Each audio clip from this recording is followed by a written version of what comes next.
నమస్తే సార్. డిబేట్లో ఉన్న మిత్రులందరూ కూడా నమస్కారాలు. నమస్తే. గత 3-4 రోజులుగా ఆంధ్రప్రదేశ్లో ఏ డిబేట్ చూసినా లేదా ఏ రాజకీయ ప్రతినిధి మాట్లాడినా రప్పా రాజకీయంగా మాట్లాడుతున్నారు.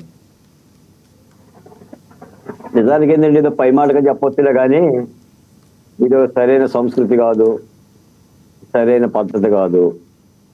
అంటే ఒక రాజకీయ అధికార పార్టీ హోదాలో ఉన్నవాళ్ళు లేదా మాజీ ముఖ్యమంత్రి స్థాయి కలిగిన వాళ్ళు దొరికితే తప్పేంటి? గంగానమ్మ జాతర కావచ్చు, పోలేరమ్మ జాతర ఆయన మాత్రం పద్ధతిగానే చెప్తాం. కాకపోతే ఏంటంటే ఇప్పుడు వైసీపీ నాయకులు కూడా మా నాయకుడు మాట్లాడటంలో తప్పే ఉంది, మీరు మాట్లాడలేదా, వాళ్ళు మాట్లాడలేదా అని మాట్లాడుతున్నారు. ఇదేంటంటే ఒక పందెపు రాయుల కొట్లాట్లాగా మారిపోయింది. సాధారణంగా ఏంటంటే గతంలో రాజకీయాలంటే అసలు రాజకీయ పార్టీ అంటే ఎందుకు పెట్టాం, మన సిద్ధాంతాలు ఏంటి, మనం ప్రజల దగ్గరికి ఎలా వెళ్ళాలి, ఓడినా మళ్ళీ ఎలా గెలవాలి, లేదా గెలిస్తే ఎలా బాధ్యత పడాలి, ఇలాంటి రాజకీయ శిక్షా తరగతులు పెట్టేవాళ్ళు. ఇప్పుడు అవేమి కనిపించటంలా. రాజకీయ అధినేతలే కర్రలు తీసుకోండి, కత్తులు తీసుకోండి, లేదా పుస్తకాలు పెట్టుకొని పేర్లు రాసుకోండి, మనం అధికారంలో కొన్ని వాళ్ళ సంగతి చూస్తామని మాట్లాడుతున్నారు. దీనికి ఏం మాట్లాడుతాం చెప్పండి నాలాంటి వాళ్ళని. కాకపోతే ఒక మాట అయితే నేను చెప్తా. సరే, జగన్మోహన్ రెడ్డి గారు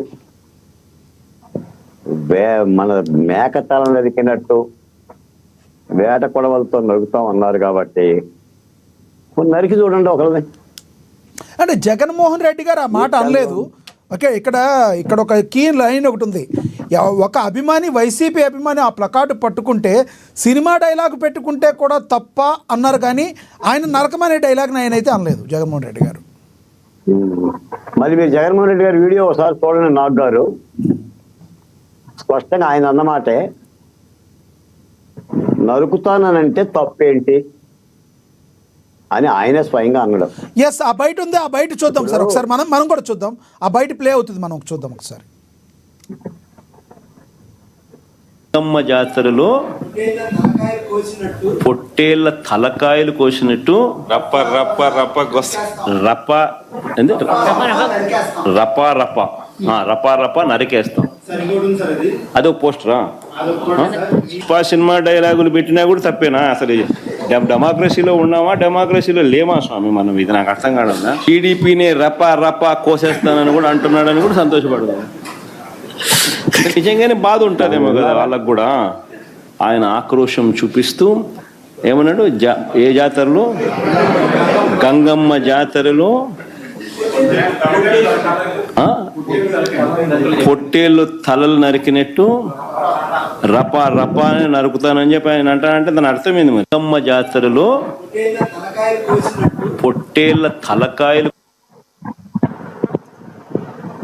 ఏమర్థమైంది నాకు గారు మీకు? ఆయన అనేది ఇలా అన్నారు, దానిలో తప్పే ఉంది అంటూనే ఇంకొక మాట మాట్లాడారు. అతను ఒక టీడీపీ కార్యకర్త అంట ఒకప్పుడు, ఆయన కూడా అంత ఫ్రస్ట్రేషన్ లో అయ్యాడంటే ఇలాంటి మాటలు మాట్లాడాడు ఆయన. మీరు వినండి, చెప్పండి. నరకటం సంతోషమే కదా అన్నారు. ఎస్ అన్నారు. మంచిదే కదా అన్నాడు.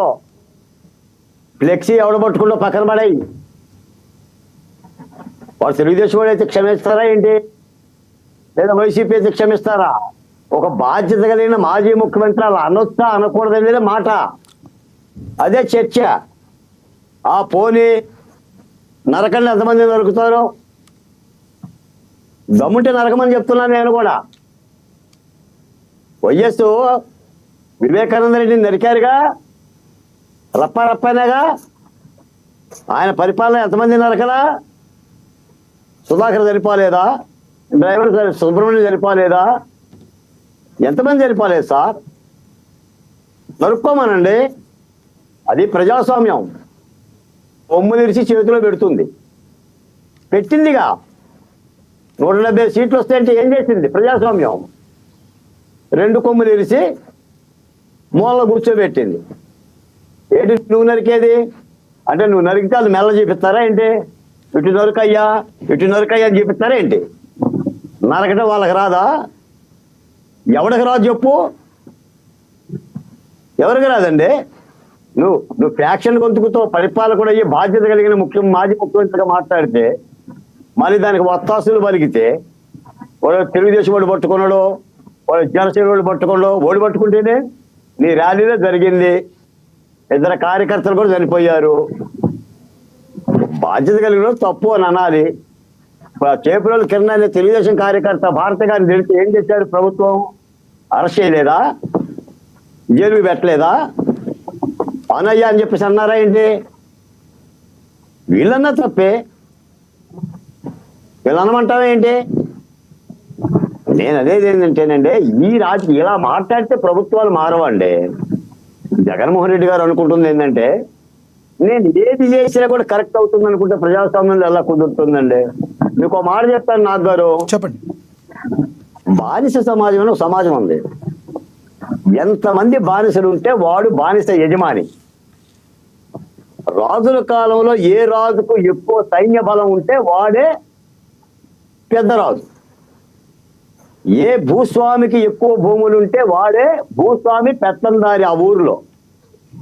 ఏ పెట్టుబడిదారునికి డబ్బులుంటే వాడే ఆర్థిక దిగ్గజం. ఏ ప్రపంచ దేశానికి క్షిపణులు